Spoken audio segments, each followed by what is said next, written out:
Ce webinaire, comme son nom l'indique, est basé sur le choix du statut du dirigeant et du choix du statut juridique de l'entreprise, puisqu'on va le voir, effectivement, ça a un impact significatif dans le fonctionnement de l'entreprise et dans le suivi de votre activité. Donc ce n'est pas un choix à faire à la légère, et donc le but, ça va être de balayer les différentes formes juridiques possibles pour exploiter son activité, pour exercer son activité, d'en voir les avantages et les inconvénients de chacune de ces formes, afin de pouvoir avoir un panorama et une vision générale de différents statuts en fonction de votre activité que vous allez exercer, pour faire le bon choix et ne pas vous retrouver devant le fait accompli des problématiques d'une situation qu'on n'aurait pas anticipé lors du choix au démarrage de l'activité. Donc déjà, un petit rappel ou un petit préambule, c'est qu'il faut se prendre le temps de la réflexion sur le choix du statut juridique que l'on va utiliser pour son exercice d'activité, puisque le choix a différents impacts. Il y a un impact fiscal, parce qu'en fonction du choix que l'on fait, on est à un impôt ou à un autre, où on subit certains types de taxes ou certains types de plus-values, les règles ne sont pas les mêmes. Donc premier point, un impact fiscal. Deuxième point, il peut y avoir un impact social avec le choix de la structure. Le choix social, l'impact social, ça peut être qu'on se retrouve à l'URSSAF ou au RSI. Donc j'anticipe déjà quelques-uns qui vont dire le RSI, j'en veux pas. Donc voilà, il faut savoir qu'en fonction du choix que l'on fait, on est au RSI ou on ne l'est pas. Il peut y avoir un impact juridique. Qui dit impact juridique dit des obligations derrière. Donc dans certains types de structures, il y a des obligations juridiques à respecter tous les ans. Type assemblée générale, dépôt des comptes, procès verbal d'assemblée. Et puis il peut aussi y avoir un impact en termes de responsabilité en fonction du choix de la structure. On peut avoir un impact sur sa responsabilité et donc être engagé personnellement ou pas sur ses biens personnels ou non en fonction de la structure que l'on a choisie. Si vous avez des questions, surtout n'hésitez pas à les poser au fur et à mesure du déroulement. C'est plus simple de pouvoir répondre au moment où on parle du sujet qu'éventuellement à la fin. Et au-delà de ça, à la fin, s'il y a des questions, on va dire, qui n'ont pas été traitées ou des points qui n'ont pas été compris pendant le déroulement, on pourra en reparler à la fin du webinaire. Donc voilà, il faut avoir à l'esprit qu'il y a un impact, il y a des impacts dans différents domaines en fonction de ce choix. Donc effectivement, on ne peut pas partir bille en tête en se disant je lance mon activité et puis on verra bien si j'ai fait le bon choix. Il faut bien réfléchir à l'avance et surtout que ces impacts-là, il faut y réfléchir à l'avance. Pourquoi ? Puisqu'on en a aussi besoin quand on fait le prévisionnel. La plupart des activités, pour les démarrer, on a besoin de la banque. Qui dit avoir besoin de la banque dit souvent faire un prévisionnel. Et donc, pour que son prévisionnel soit cohérent et tienne la route, il faut s'être posé à l'avance. On me dit que le son est assuré, vous m'entendez pas très bien. Est-ce qu'il y en a d'autres qui ont un problème de son pour savoir si ça vient de moi ou si ça vient de la personne qui reçoit ? D'accord, donc d'autres personnes me disent que c'est... Alors attendez, j'ai une personne... Non, a priori la majorité entend bien, donc le problème vient plutôt de l'autre côté. D'accord. Donc si la plupart entendent correctement et sans coupure, j'ai peur qu'il y ait une ou deux personnes qui ont peut-être des soucis de réseau ou de qualité de réseau. Donc j'en étais à dire que voilà, effectivement, quand on fait son prévisionnel, pour que ce prévisionnel soit cohérent et vraisemblant et qu'il tienne la route vis-à-vis de la banque, pour que vous ayez quelque chose qui soit cohérent et que la banque vous prenne au sérieux, il faut se poser les bonnes questions et savoir quels impacts elles entraînent derrière. Et donc le but de ce webinaire, c'est de voir, on va en discuter après, donc ces différents impacts, les questions qu'il faut se poser pour faire le bon choix, et puis derrière on balayera les différentes formes juridiques, on va dire pour aller faire simple, de l'auto-entrepreneur jusqu'à la SAS, en passant par l'entreprise individuelle, la SARL, pour voir les avantages, les inconvénients des différents statuts juridiques et quel est l'impact et dans quel cas il faut plutôt choisir un type ou un autre type. Donc les petits rappels, donc il y a deux types d'exploitation, deux grands types d'exploitation, soit on exploite sous forme d'entreprise individuelle en nom propre, ça généralement c'est quand on exploite seul ou qu'on va dire on est le principal acteur de l'exploitation, ça n'empêche pas qu'on peut avoir des salariés ou un conjoint collaborateur, ou en forme sociétaire, et la forme sociétaire c'est plutôt effectivement là quand on a décidé en commun à plusieurs personnes de se lancer dans un projet et que normalement on doit s'y investir, pas seul mais à plusieurs et à regrouper les forces. Deux catégories d'imposition, soit on peut être à l'impôt sur le revenu, soit on peut être à l'impôt société. Donc là, l'importance c'est que la fiscalité n'est pas la même en termes d'impôt, puisque l'un c'est l'impôt sur le revenu, l'autre c'est l'impôt société. Donc les taux d'impôt, les tranches d'impôt ne sont pas les mêmes. Et en termes de plus ou moins value, lorsque l'on revend du matériel, la taxation, la fiscalité n'est pas la même non plus. Donc on va revoir aussi après les avantages et les inconvénients. Deux organismes collecteurs pour les cotisations sociales, d'où on disait qu'il y avait un impact social. Soit on est au RSI avec un régime TNS qu'on appelle travailleurs non salariés, soit on est à l'URSSAF avec un régime salarié. Donc il n'y a pas de réponse miracle, hein. On ne peut pas dire de base c'est toujours entreprise individuelle, c'est toujours société, c'est toujours SARL, c'est toujours SAS. En fonction, j'allais dire, de chaque personne et de chaque cas, il peut y avoir un intérêt ou non d'être dans un domaine ou l'autre. Alors une question. Oui, on va parler des auto-entrepreneurs, du statut auto-entrepreneur parmi les différents statuts qui vont être évoqués. Donc voilà, il n'y a pas de règle générale. On ne peut pas dire, moi je vais faire une activité de coiffeur, c'est automatiquement tel statut qui va me convenir. Il faut aussi voir à côté d'autres impacts. Il n'y a pas d'automatisme en fonction d'une activité par rapport à une autre. C'est plutôt par rapport à qui investit, comment on investit et quelle est l'activité, comment elle va se dérouler en fait. Alors, parler du régime social de l'associé. Donc, si c'est un associé qui est juste associé, donc qui a apporté des fonds dans l'activité, mais qui ne participe pas à l'activité, donc il y a juste vraiment que le régime ou le statut d'associé, il n'a pas de régime social. Moi, je détiens des parts chez, je ne sais pas, L'Oréal. J'ai aucun régime social chez L'Oréal, je suis juste un actionnaire, je détiens juste des parts. Pour avoir un régime social dans l'activité, dans une entreprise, il faut avoir une activité dedans. Donc il faut être gérant, il faut être président, il faut être salarié, il faut être conjoint, collaborateur ou quelque chose comme ça. Mais si je suis juste associé, j'ai juste apporté un capital dans une structure, je n'ai pas de cotisation sociale à proprement parler à payer en tant qu'associé. Alors, le contrat de travail de l'associé, donc si l'associé est à la fois salarié, donc c'est un associé, c'est un des régimes, il existe plusieurs régimes, il y a associé conjoint, enfin c'est souvent avec le conjoint, il y a conjoint collaborateur, conjoint associé ou conjoint salarié. Si l'associé a aussi un contrat de travail, normalement ce qui prime c'est son contrat de travail et après il faut voir le pourcentage de détention qu'il a de part dans la société. Et le pouvoir qu'il a dans la société, en fonction du rôle qu'il a dans la société, du pouvoir qu'il a dans la société, on pourra faire un dossier pour le faire cotiser au chômage. Donc il y a un dossier à faire, c'est pas pour ça, après c'est à l'interprétation du Pôle emploi pour savoir s'il vous autorise à cotiser ou non. Mais dans certains cas, effectivement, on arrive à faire cotiser un conjoint ou un associé s'il a un contrat de travail, s'il a bien une fonction, on va dire, technique, et qu'il n'a pas par exemple de pouvoir de signature ou de délégation dans la société. Dans ces cas-là, il y a bien un lien de subordination et le fait qu'il y ait un lien de subordination, on arrive à le faire cotiser au chômage. Parler du régime social de l'associé de société. Alors, type SNC, c'est un peu différent. La SNC, c'est une société de personnes, c'est pas une société de capital. Comme c'est une société de personnes, la personne, l'associée, a une quote-part du résultat, et comme elle a une quote-part du résultat, elle déclare un revenu, mais elle a une activité dans la société. Généralement, dans les SNC, les gens ont aussi une activité dans la société. Et dans ces cas-là, effectivement, comme c'est une société de personnes, il y a une quote-part du résultat qui est déclarée à chacun des associés, et donc effectivement, ils payent des cotisations sur cette quote-part du résultat. Il paraît qu'on n'est pas obligé de cotiser au RSI, mais prendre un autre régime social. Alors, oui, il y a eu un mouvement qui tournait à un moment où des gens partaient en Angleterre ou en Allemagne pour cotiser, parce qu'ils ne voulaient pas cotiser au RSI. Alors, je ne sais pas où en est ce mouvement-là, mais pour l'instant, normalement, ceux qui ont essayé de faire ce système-là, je crois qu'il y a des procès en cours ou des contentieux juridiques en cours. Donc, je ne sais pas exactement comment ça va se déboucler, mais pour l'instant, la France ne veut pas que vous alliez cotiser ailleurs, vous êtes censé cotiser au RSI. Ceux qui essayent de trouver une faille juridique pour aller cotiser à un autre régime ont essayé. J'ai entendu qu'il y avait des procès ou des différences juridiques avec le RSI en cours sur ce point-là. Oui, on va parler du statut salarié ou non salarié du gérant quand on va parler de la SARL. J'essaye de répondre au fur et à mesure des questions.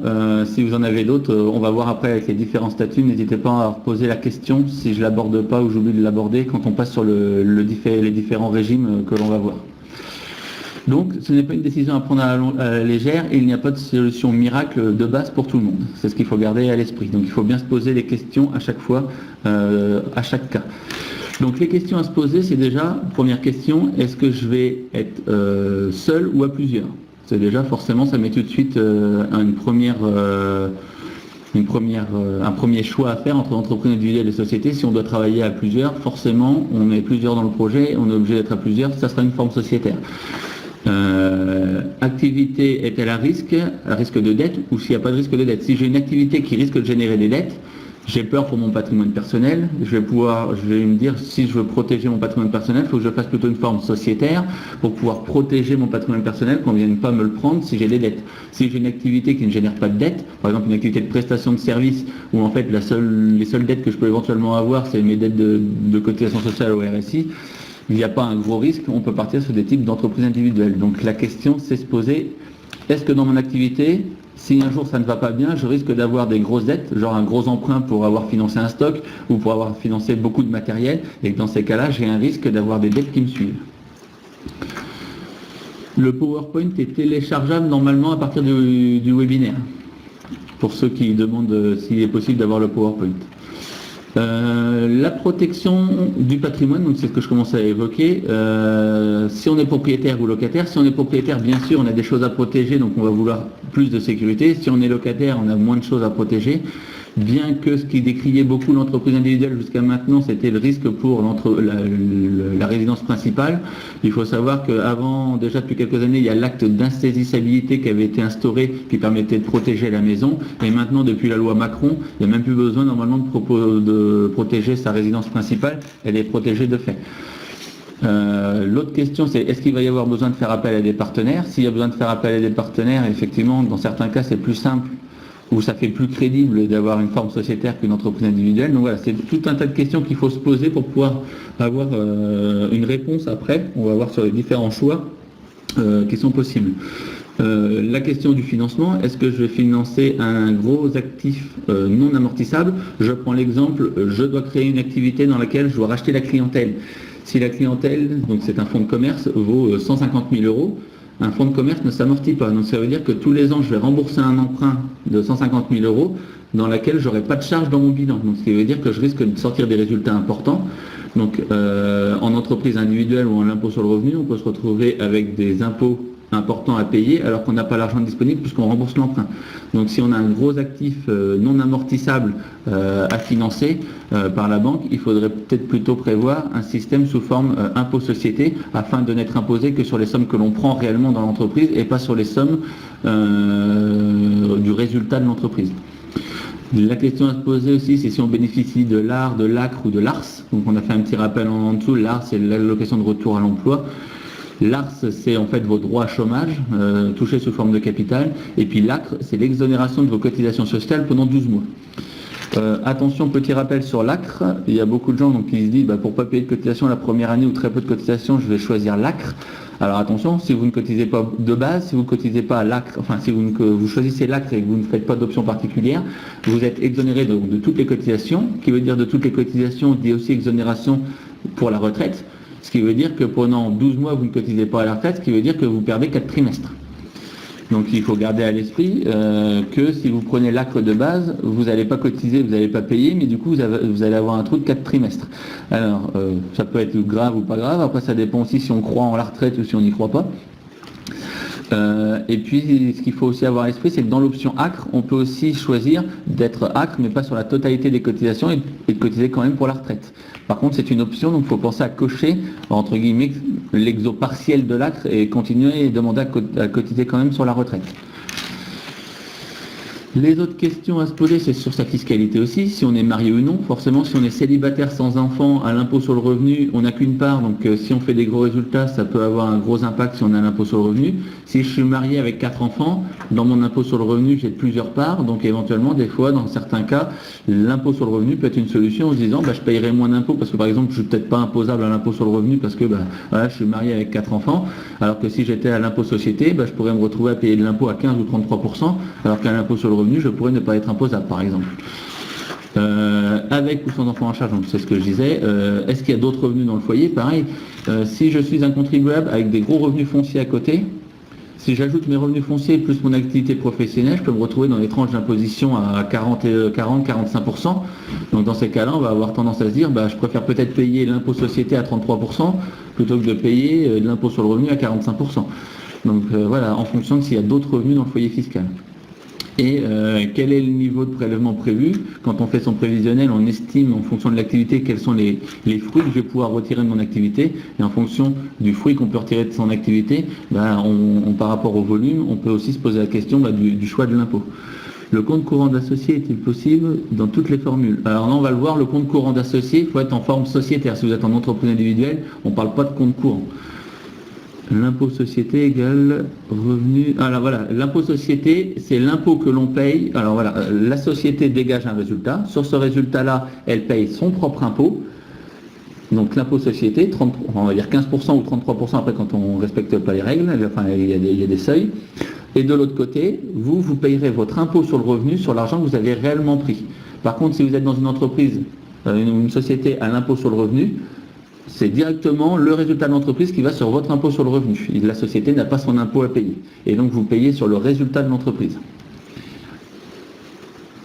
Il y a ensuite des impôts, voilà, donc c'est ça aussi qu'il faut prendre en compte, c'est ce que je disais, donc en fonction des différentes fiscalités. Effectivement, vous faites le choix de l'impôt société en disant je vais pas retirer tout l'argent, je vais en laisser dans la société, puis je vais payer de l'impôt que sur, on va dire, l'argent que j'ai retiré. Mais effectivement, si on veut être logique, il faut faire la démarche jusqu'au bout en se disant, effectivement, l'argent que j'ai pas retiré reste dans la société, on paye une première fois de l'impôt à 15 ou 33% dessus, et un jour, il faudra bien ressortir cet argent de la société, et le jour où il faudra sortir l'argent de cette société, deux possibilités, soit c'est de la distribution de dividendes qui est taxée au RSI, et du coup, on se tape du RSI dessus, soit c'est une distribution de dividendes qu'il n'y a pas de RSI dessus, mais il y aura derrière prélèvements sociaux de distribution de dividendes, donc éventuellement avec une taxation dans la tranche d'impôt sur le revenu, plus CSG CRDS. Donc ça peut aller effectivement, il y a déjà 15,5 de CSG CRDS, et après vous rajoutez votre impôt dans la tranche d'impôt, donc ça peut être par exemple 30% de plus. Donc effectivement, il y a une sorte de double taxation, la société paye une première fois un impôt, et après vous allez repayer un impôt au moment où vous allez sortir l'argent de la société. Donc c'est pour ça, effectivement, c'est un calcul à faire, et beaucoup de gens, on va en parler du coup, ça peut être l'occasion d'en parler, ne voient en ce moment que par la SAS, en se disant je vais retirer que 1000 € de la société en salaire, donc je vais payer de l'impôt sur le revenu que sur 1000 €, oui c'est vrai, sauf que ce qu'il ne faut pas oublier, c'est qu'en parallèle, la société, sur tout l'argent qui va rester dans la société, va payer de l'impôt société, et qu'une fois qu'elle va retirer cet argent de la société, il y a bien un moment, il faudra le ressortir sous forme de dividende, comme vous le disiez dans votre question, ou sous une autre forme, et au moment où il faudra le ressortir, de toute façon, il faudra payer des cotisations dessus, ou il faudra payer de la CSG, ou il faudra payer de l'impôt sur le revenu sur la distribution de dividendes. Donc, il y a forcément un moment où il y a retaxation. Donc, il ne faut pas partir des fois sur le principe, je fais une SAS juste par le principe que je ne vais pas tout retirer, donc du coup, comme je ne vais pas tout retirer, j'aurai moins d'impôts à payer. Si on fait un raisonnement global, il y a un moment, il y a distribution de dividendes, où il y a liquidation de la société avec boni de liquidation, où il y a versement de primes ou de salaires supplémentaires, donc il y a taxation. Donc, il faut bien avoir la vision d'ensemble. Y a-t-il toujours l'impôt 19%? Non, non. Alors ça, c'était l'ancien régime des distributions de dividendes où il y avait un impôt fixe sur la distribution de dividendes. Non, non, maintenant, c'est 15,5 de CSG sur la distribution de dividendes. Et après, la distribution de dividendes entre dans votre impôt sur le revenu, dans votre tranche d'impôt. Donc si vous êtes dans la tranche à 10%, de l'impôt à 10%. Si vous êtes dans la tranche à 30%, de l'impôt à 30%, et ainsi de suite. Donc le régime a changé depuis 2 ans maintenant ou 3 ans. Donc, derrière, on vous a fait un petit tableau récapitulatif pour pouvoir avoir en tête les différents régimes, alors les plus courants, parce que je ne vous ai pas mis tous les types de sociétés qui existaient, mais pour avoir un peu une idée, avec, par exemple, en étant TNS, un impôt sur le revenu, Si on est seul, on peut être auto-entrepreneur, on peut être entreprise individuelle ou EIRL. Si on veut être à l'IR, TNS à plusieurs, on peut être en SNC ou en SRL de famille. Si on veut être TNS, LIS, ça sera plutôt l'EIRL si on est seul, l'EIRL, LIS ou l'EURL en étant seul. Ça peut être à plusieurs, la SRL avec des gérants majoritaires ou une SNC qui aurait opté pour l'IS. Salarié à l'IR, c'est assez marginal, donc je ne vous ai pas mis les exemples, mais il pourrait y avoir des SAS ou des SASU à l'IR, mais c'est que temporaire, donc je ne vous l'ai pas mis. Et sinon, il y a les salariés à l'IS, et dans ces cas-là, on se retrouve en SASU ou en SAS ou en SARL avec des gérances minoritaires. Donc voilà un petit peu un tableau récapitulatif des grandes catégories que l'on retrouve, donc auto-entrepreneur, entreprise individuelle à responsabilité limitée, SNC, SARL, SAS. On va dire c'est les grandes catégories de sociétés et d'entreprises que l'on trouve dans le paysage, on va dire, des entreprises françaises. Et donc là, on va pouvoir balayer derrière chaque régime, enfin chaque on va dire, statut juridique avec les avantages et les inconvénients. En SAS, en tant que président, est-on obligé de verser un salaire? Non, vous pouvez tout à fait être en SAS et être président non rémunéré, sans feuille de paye, et le faire bénévolement, c'est possible. Donc, premier statut, on va partir entre guillemets du plus simple ou du plus simple au plus compliqué entre guillemets. Donc, le premier, c'est auto-entrepreneur ou micro-entrepreneur. Donc, les avantages de ce statut, c'est qu'il est simple à créer et à faire fonctionner. Votre seule obligation, c'est de déclarer votre chiffre d'affaires tous les mois ou tous les trimestres pour payer des cotisations dessus. L'autre avantage, pas d'obligation de faire de bilan ou de compte de résultat, donc pas besoin de faire appel à un expert comptable ou un professionnel. Autre avantage, on paye des cotisations que quand l'argent rentre. Inconvénient, quand on a besoin de faire financer un projet, qu'on va voir la banque et qu'on dit qu'on est auto-entrepreneur, comme on n'a pas de bilan et qu'on n'a rien à montrer, c'est difficile de se faire financer. En termes de fiscalité, pour un démarrage, ça peut aller, mais quand on commence à avoir une activité qui fonctionne bien, il faut se reposer la question de la fiscalité parce que des fois, elle n'est pas optimum. Et vis-à-vis des tiers, il y a des a priori effectivement sur le statut d'auto-entrepreneur. Donc quand on doit aller bosser avec d'autres personnes, ça dépend avec qui on doit bosser, qui vont être nos clients ou qui vont être nos fournisseurs, mais des fois, pour les relations commerciales avec les clients et les fournisseurs, le statut d'auto-entrepreneur n'a pas forcément bonne presse. Dans quel cas on peut utiliser le régime d'auto-entrepreneur? Ce régime d'auto-entrepreneur, il est normalement le plus utilisé, c'est pour tester un projet ou quand on a déjà une première activité, par exemple salariale, et qu'à côté, on voudrait essayer de tester une activité, mais sans perdre sa première activité qui nous fait vivre, et pas se lancer dans l'inconnu parce que c'est un projet qu'on veut tester. Donc voilà, c'est plutôt tester une activité, tester un projet ou avoir une activité complémentaire à celle qu'on a déjà. Autre régime, l'entreprise individuelle classique. Donc l'entreprise individuelle et classique, on va dire ce qu'on appelle en nom propre. Les avantages, c'est aussi assez simple au niveau de la création et de fonctionnement. Il suffit de faire un imprimé pour s'inscrire à la chambre de commerce ou à la chambre des métiers. C'est un petit peu plus coûteux que la forme auto-entrepreneur parce que là il y a des bilans, des comptes de résultats à réaliser. Donc la plupart du temps vous avez besoin de faire appel à un professionnel pour faire ces démarches. L'intérêt qu'il peut y avoir aussi, par exemple dans une entreprise individuelle, c'est que vous êtes soumis à TVA, enfin la plupart des cas, vous êtes au-dessus des seuils et vous êtes soumis à TVA et il peut y avoir des opportunités de remboursement, alors qu'auto-entrepreneur, vous n'êtes pas soumis à TVA. Alors dans certains cas ça peut être un avantage, dans certains cas ça peut être un inconvénient. Dans quel cas ça peut être un avantage d'être soumis à TVA? Je suis dans le bâtiment, j'achète des matériaux avec de la TVA à 20%, quand je leur facture à mes clients, si c'est des particuliers, que c'est dans la résidence principale, je peux faire du taux réduit, je refacture à 10%. Je gagne 10 points de TVA entre les deux, donc je me fais rembourser de la TVA. Ou je travaille en sous-traitance pour des donneurs d'ordre, je facture sans TVA, je récupère de la TVA sur mes achats, je suis en crédit de TVA, on me rembourse ma TVA. Alors qu'en auto-entrepreneur, éventuellement, elle pourrait être perdue, la TVA. Donc ça peut être l'intérêt de l'entreprise individuelle.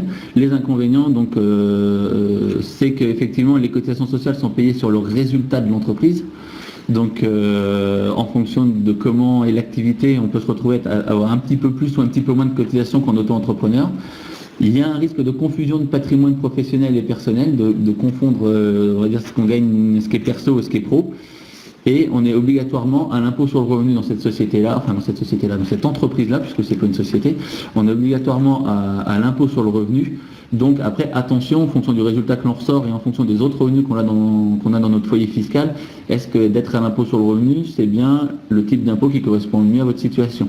Dans quel cas on trouve le plus souvent l'entreprise individuelle? C'est dans des activités où il n'y a pas de risque de dette, puisque comme il y a confusion, enfin il y a un risque avec le patrimoine personnel, c'est plutôt dans les activités où il n'y a pas de risque de dette, et plutôt dans les activités où on a un résultat qui reste, on va dire, un ordre de grandeur inférieur à 30 000 euros. Oui, le bilan permet de faire la différence de confusion, mais on le voit assez souvent sur des entreprises individuelles, le chef d'entreprise qui confond un peu l'entreprise et puis le compte personnel. Et puis aussi, vos créanciers professionnels peuvent éventuellement venir se payer sur votre, sur votre patrimoine personnel, alors en dehors de la maison qui est protégée, mais la voiture, la télé, le canapé peuvent éventuellement être pris pour payer les dettes professionnelles. Ou confondre effectivement recettes et bénéfices, des choses qui arrivent aussi. Donc l'entreprise individuelle, on la trouve plutôt activité sans risque de dette, avec des résultats, on va dire, inférieurs à 30 000 euros. Le IRL, donc c'est un statut qui existe maintenant depuis 2011, je crois, qui a eu un peu de mal à se mettre en place et qui est méconnu et qui est pas très, qui est très peu utilisé. En fait, c'est un medley entre l'entreprise individuelle et la SARL. Donc c'est une entreprise individuelle, mais dans laquelle on dit, bah voilà, ça c'est mon patrimoine professionnel, ça c'est mon patrimoine personnel. Je les distingue bien, et si un jour j'ai un souci professionnel, on peut me prendre que mes biens professionnels. Si un jour j'ai du problème sur du personnel, mes créanciers personnels ne peuvent prendre que l'argent en rapport avec mon activité personnelle ou en rapport avec mes biens personnels. Donc ça permet en quelque sorte de protéger son outil de travail de ses dettes personnelles ou de protéger son patrimoine personnel de ses dettes de travail. Donc les avantages, c'est que c'est aussi assez simple comme l'entreprise individuelle à mettre en place. C'est pas très coûteux. L'avantage qu'il y a toujours, c'est qu'il y a une séparation du patrimoine professionnel et personnel. Et en plus, dans certains cas, on peut opter à l'IS. Donc on pourrait avoir les avantages de l'IS tout en étant en entreprise individuelle, donc dans une forme juridique qui est simple de fonctionnement, mais avec l'option à l'IS qui peut dans certains cas être intéressante. Les inconvénients, c'est que c'est un régime qui est méconnu, surtout au niveau des banques. On a déjà vu des projets ne pas se faire parce que la banque ne voulait pas financer une entreprise individuelle à responsabilité limitée. Donc on a déjà vu des banques refuser des projets sous le prétexte que c'était une entreprise individuelle à responsabilité limitée. Je pense que c'est pour des questions de garantie derrière, parce que du coup, ils peuvent éventuellement pas se retourner contre le dirigeant. Donc je pense que c'est un des problèmes. Crédibilité en fonction de certains marchés ou vers certains tiers, comme c'est un statut méconnu, les gens s'en méfient. Et ce qu'il ne faut pas oublier, c'est que si on a opté pour l'IS dans ce régime-là, on retombe un peu dans le problème de la SARL, depuis que M. Hollande a changé la réforme, que s'il y a une distribution de dividendes, elle peut éventuellement être soumise à cotisation RSI. Donc on se retrouve, même si on s'est dit j'ai pas pris trop de salaire pour pas payer trop d'impôts et puis je vais distribuer en dividendes, on se retrouve quand même taxé sur les dividendes comme si c'était du salaire. Donc c'est un peu le revers de la médaille de ce régime-là quand on est à l'IS. Dans quel cas on le retrouve? Dans le même cas que l'entreprise individuelle, on va dire dans des activités où il y a peu de risque de dette, dans des activités où on a des résultats généralement inférieurs à 30 000 euros, mais où on veut se laisser éventuellement l'option à l'IS, parce qu'on se dit que ça peut peut-être évoluer, et ça évite éventuellement d'être obligé de passer en forme SARL, qui elle est plus coûteuse, c'est la prochaine forme qu'on va voir, la SARL ou l'EURL si on est seul. Donc ça par contre, du coup, on n'est plus en entreprise individuelle, là on passe en ce qu'on appelle en forme sociétaire. Donc les avantages des formes sociétaires, c'est qu'on a un risque limité aux apports. J'apporte un capital dans ma société. Si ma société fait faillite, je perds l'argent que j'ai apporté dans le capital. Alors il y a un cas où on peut quand même se retourner contre le dirigeant, c'est si on arrive à prouver qu'il a volontairement fait couler la société par des manœuvres frauduleuses ou par des choses pas claires. Et dans ces cas-là, on peut éventuellement se retourner contre le dirigeant. C'est quand même assez rare. Donc généralement, c'est j'apporte une somme dans une structure, la structure ça fonctionne pas, je perds l'argent que j'ai apporté dans cette structure. Les avantages, c'est que ça donne un gage de garantie vis-à-vis des tiers, puisqu'on a des comptes qui sont faits avec le capital qui apparaît, donc la somme qu'on a investie dans le projet, les réserves qu'on a mis d'année en année, donc ça permet, il y a des réserves obligatoires ou des réserves statutaires à doter, donc ça donne vis-à-vis des tiers une meilleure garantie, ça leur donne une meilleure confiance dans votre projet et dans votre activité. Ça permet bien sûr la gestion d'un projet à plusieurs, puisque c'est une forme sociétaire, et ça permet aussi d'avoir le choix entre l'IR et l'IS dans la plupart des cas. La différence entre l'EURL et l'EIRL, l'EURL c'est une SARL, donc c'est une forme sociétaire, alors que l'EIRL c'est une entreprise individuelle, donc c'est en nom propre. La grosse différence, elle est surtout là. Après, je vous rejoins, c'est ce que je vous disais tout à l'heure, l'EIRL c'est un medley entre l'entreprise individuelle et la SARL, donc on se retrouve avec aussi du coup dans l'EIRL une séparation du patrimoine, un peu comme dans une EURL ou une SARL, où effectivement on a un patrimoine affecté, où on met une somme dans mon projet, le IRL c'est pareil, c'est je dis je mets une somme dans mon projet, c'est mon patrimoine professionnel, bah là je mets une somme dans la SARL ou dans l'EURL, je donne une somme à mon projet. Ça se recoupe un peu sur ce côté-là, donc c'est pour ça que c'est le medley entre entreprise individuelle, mais avec l'avantage de séparation du patrimoine de la SARL ou de l'EURL. EIRL soumise à l'IS. Alors, l'EIRL est de base à l'impôt sur le revenu, parce que c'est une entreprise individuelle. Il y a une option possible pour l'IS qui est irréversible, et l'EURL, donc la forme SARL, est aussi à l'IR ou à l'IS. On a le choix aussi dans les deux cas d'être à l'IR ou à l'IS. De base, elle est aussi à l'IR et on peut opter pour l'IS quand on est en EURL. Donc les deux, en fait, sont soit à l'IR, soit à l'IS. L'inconvénient de l'EURL, c'est que c'est plus coûteux à mettre en place parce qu'il faut rédiger des statuts, il faut payer des frais tous les ans pour faire les formalités juridiques, donc ça a un coût plus important. Et puis bien sûr, la rédaction de statuts est régie par des lois, donc on peut pas. Alors, dans les statuts de SARL, ils sont à 80% régis par des lois, donc on n'a pas trop de marge de manœuvre. On a un peu plus de marge de manœuvre dans la SAS, on verra après. Et donc dans la SARL, les textes de loi régissent vraiment la SARL d'une certaine façon, donc on a très peu de marge de manœuvre dans la rédaction des statuts, donc c'est un des inconvénients. Dans quel cas on utilise la SARL ou l'EURL, donc c'est plutôt pour des activités où il y a un risque de dette, puisque comme ça on protège, on met une somme dans un projet et on risque que la somme qui est dans le projet. Bien que dans certains cas, attention, les banques demandent une garantie personnelle sur le dirigeant, mais ça a à voir avec chaque projet et chaque banque. Quand il y a des montants significatifs à financer, donc avec des dettes en face ou des emprunts en face vis-à-vis des banques, généralement elles demandent plutôt des formes sociétaires. Ça nécessite d'exercer à plusieurs, dans la plupart des cas, quand on fait une société, c'est qu'on est à plusieurs. Et quand on a besoin de donner une crédibilité vis-à-vis des tiers, la forme sociétaire, donc la SARL, a un intérêt primordial. J'ai déjà vu des clients, on aurait tout à fait pu les créer en entreprise individuelle, sauf qu'ils m'ont dit, ouais, mais moi si je veux mes clients et que mes clients me fassent confiance et qu'ils me suivent, si je suis en entreprise individuelle, ils ne me suivront pas, il faut absolument que je sois en forme sociétaire, sinon je ne décrocherai pas de marché. Donc ça dépend de qui sont vos clients. Dernière forme, la SAS, ou SASU quand on est tout seul. On va dire que c'est pareil que la SARL, la seule chose qui diffère, c'est qu'au lieu d'être au RSI, dans la SARL, dans 90% des cas, on est en TNS, donc au RSI. Dans la SAS, vous êtes avec un statut salarié, donc vous êtes cotisant à l'URSSAF. Donc généralement, les gens choisissent cette option-là pour ne pas avoir à payer au RSI. Et ça permet de faire ce qu'on disait tout à l'heure, des distributions de dividendes pas taxées au RSI, mais il ne faut pas oublier qu'il y a quand même une taxation derrière à l'impôt sur le revenu, puis à la CSG, CRDS. Les inconvénients sont les mêmes que la SARL, c'est un peu plus coûteux en termes de mise en marche et en termes de fonctionnement. L'intérêt,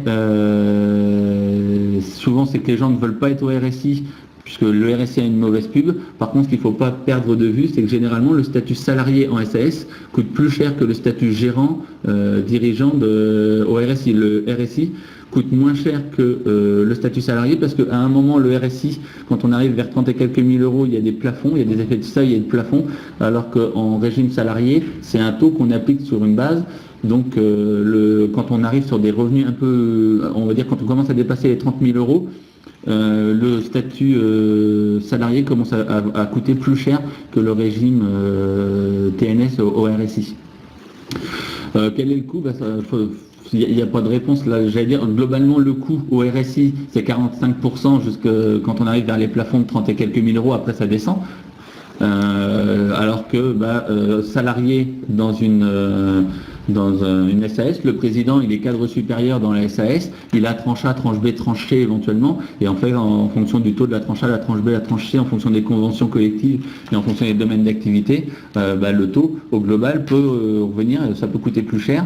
Et pour un même net disponible, le statut salarié de président de SAS coûte plus cher.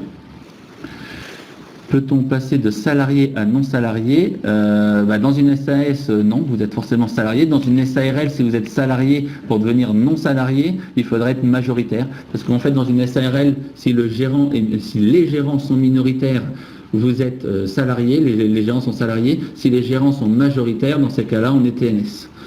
Majoritaire, ça veut dire qu'ils détiennent plus que 50% du capital. faut pas oublier que dans le statut salarié, il y a aussi les charges patronales. Voilà, c'est ça, c'est ce que effectivement, le RSI c'est 45% pour charges salariales et charges patronales. Si on prend un bulletin de paye d'un président de SAS, il y a la colonne retenue salariale qui représente peut-être 20 et quelques pourcents, 24%, 23, peut-être 23-24% pour un cadre.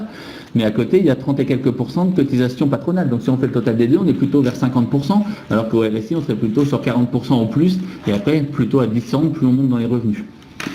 Et de salarié à non-salarié. Et inversement, de non-salarié à salarié, pour passer de non-salarié à salarié dans une SARL par exemple, il faudrait que par exemple le gérant qui a la majorité des parts, donc il est TNS, et qu'il devienne, pour qu'il devienne salarié, il faut qu'il n'ait plus la majorité des parts, donc il faut qu'il devienne minoritaire. Alors là par contre attention, ça veut dire qu'il y a des gens qui ont plus de pouvoir que vous, ou des gens qui ont un pouvoir sur vous. Donc attention, ça peut être délicat de passer de non-salarié à salarié on va dire, en baissant sa détention dans le capital de la société. Donc les petits conseils que nous on peut vous apporter par rapport à ça, c'est que déjà, beaucoup de gens rayent de fait l'entreprise individuelle pour le risque de confusion de patrimoine ou le risque sur leur patrimoine personnel. Moi je dirais que l'entreprise individuelle, dans beaucoup de cas, ça peut être une solution qui coûte pas cher et dans laquelle il n'y a pas de risque. Deuxième chose, il y a beaucoup de gens qui partent obligatoirement sur la SAS pour ne pas être au RSI. Attention, c'est pas la solution miracle la SAS, parce que comme on l'a vu, le coût globalement coûte plus cher que le RSI, et en plus il ne faut pas oublier qu'il y a un moment l'argent qui est dans la société a déjà été une première fois taxé à l'impôt société, quand il faudra le ressortir, c'est ce qu'on disait tout à l'heure, il y a retaxation avec la distribution de dividendes. Donc quand on fait le calcul au total, généralement c'est pas forcément moins cher la SAS. Il faut orienter son choix en fonction du type de l'activité, s'il y a des risques ou il n'y a pas de risque dans votre activité, et en fonction de sa fiscalité personnelle et de son foyer fiscal. Et il faut garder en tête aussi votre clientèle avec qui vous allez travailler. En fonction de avec qui vous allez travailler, effectivement, si vous allez peut-être avec des marchés publics, ils vont vouloir que vous soyez plutôt sous forme de société, alors que si vous travaillez avec des particuliers, l'entreprise individuelle, ça peut tout à fait coller. Majoritaire, toute la famille ou seulement la personne? Alors, on est majoritaire, on regarde par rapport, alors si vous détenez les parts avec vos enfants et votre femme, même si vous avez, vous, que 20% du capital, mais que c'est vos enfants qui ont vos enfants, par exemple, qui sont dans le même foyer fiscal que vous et votre femme qui ont les parts, vous êtes considéré comme majoritaire, vous n'êtes pas minoritaire. Les conjoints et les enfants, s'ils sont rattachés sur votre foyer fiscal d'imposition, s'ils sont sur la même feuille d'impôt, en gros, on considère que c'est une seule et même personne qui détient tous les titres. Donc si on met papa gérant avec 20% des parts et les enfants et maman gérant, enfin pas gérant mais qui ont 80% des parts, au total, ils partent du principe que c'est le même foyer fiscal. Comme c'est le même foyer fiscal qui détient 100% des parts, vous êtes gérant TNS. Quel que soit le régime marital, oui, puisque c'est la même feuille d'impôt, donc les enfants sont rattachés sur la même feuille d'impôt, donc je pense qu'effectivement, quel que soit le régime marital, en termes de fiscalité, ça ne change rien. C'est en termes de séparation de biens, si vous vous séparez, vous avez chacun votre patrimoine, mais vous avez la même feuille d'imposition et vous payez l'impôt en commun, même si vous êtes sous séparation de biens. Donc attention, oui, majoritaire et minoritaire, et attention pareil, je rappelle que c'est les gérants majoritaires, donc si j'ai deux gérants qui ont chacun 25% des parts, même s'ils ne sont pas dans la même famille, à eux deux ils sont gérants majoritaires, puisqu'à eux deux ils ont, alors on va dire 51% pour être sûr qu'il n'y ait pas de problème, on va dire qu'il y en a un qui a 26% et l'autre 25%, les deux gérants ont 51%, même s'ils ne sont pas du même foyer fiscal, ce sont deux gérants, ils sont majoritaires à eux deux, et donc les deux sont TNS, les deux sont travailleurs non salariés au RSI.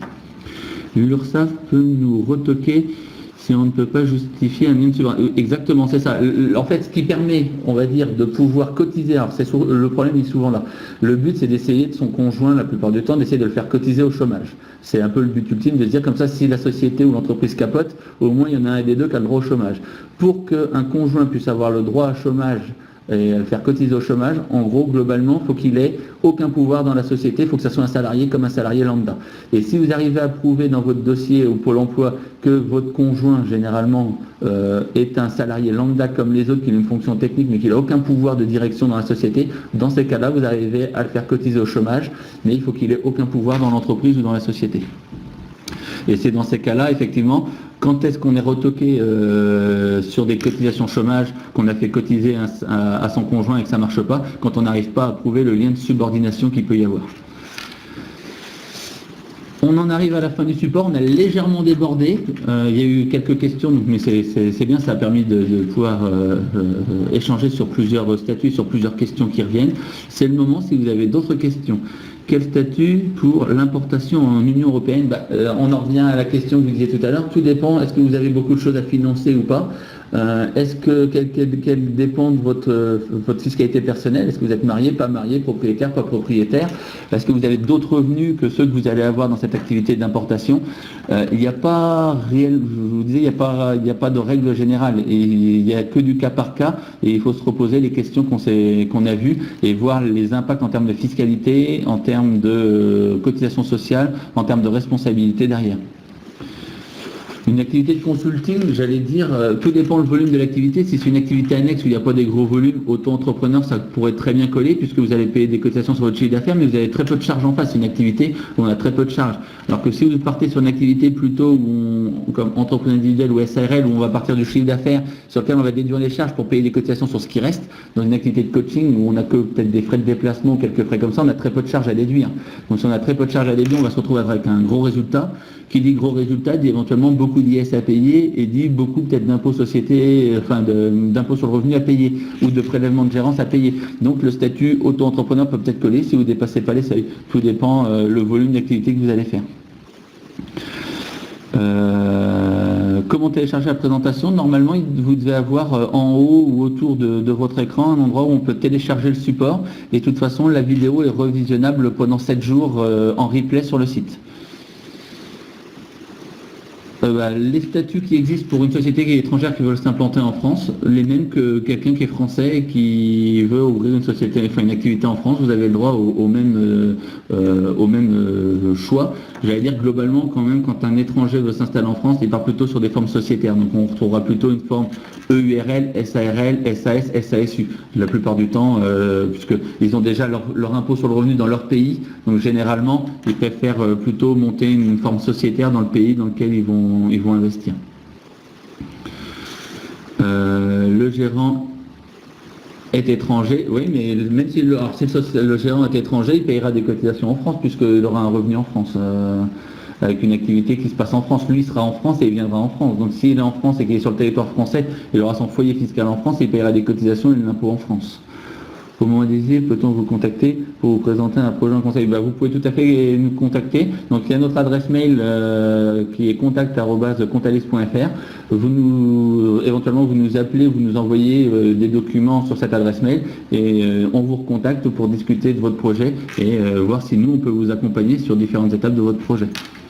Alors, attendez, il y a des questions, je crois, qui sont passées avant.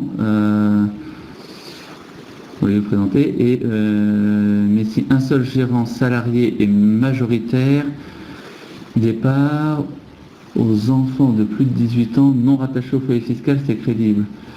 Un seul gérant salarié.